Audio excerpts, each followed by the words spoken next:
As my colleague from North Carolina just mentioned, H.R. 3 really would completely gut the pharmaceutical innovations which we also desperately need and we rely upon.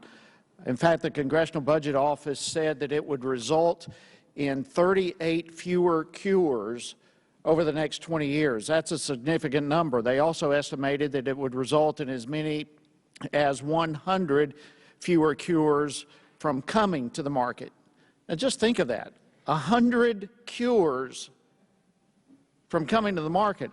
We just saw a video. It could result in potentially a cure from deadly diseases like multiple sclerosis, like we just saw, or ALS, or Alzheimer's, or even COVID-19.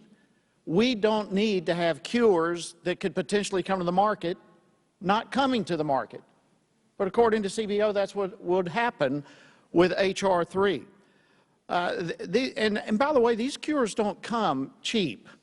I mean, it is not unusual for some of these medications to cost as much as $2.5 billion through R&D and so forth to even come to the market to begin with.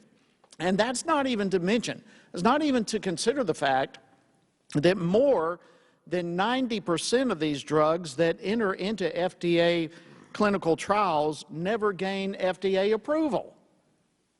And so we've got enormous expense with these companies trying to bring medication to the market, 90% plus of which never make it to the market.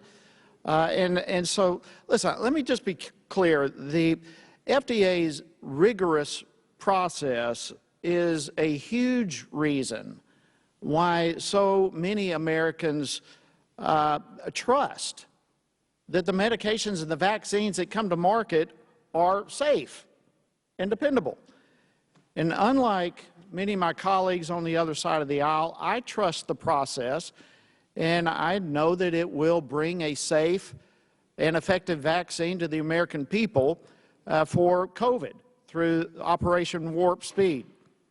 Biopharmaceutical companies are far outspending the federal government for R&D, for cures for various diseases, and that's exactly why we need to be willing to work in order to make innovation easier so that more Americans can live fuller and happier lives, not killing innovation with too much government.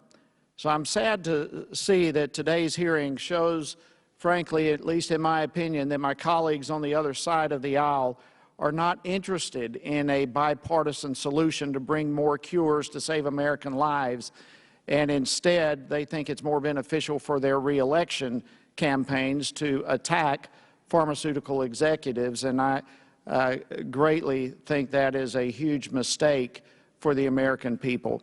And with that, Madam Chair, I appreciate the time and I yield back. Thank you.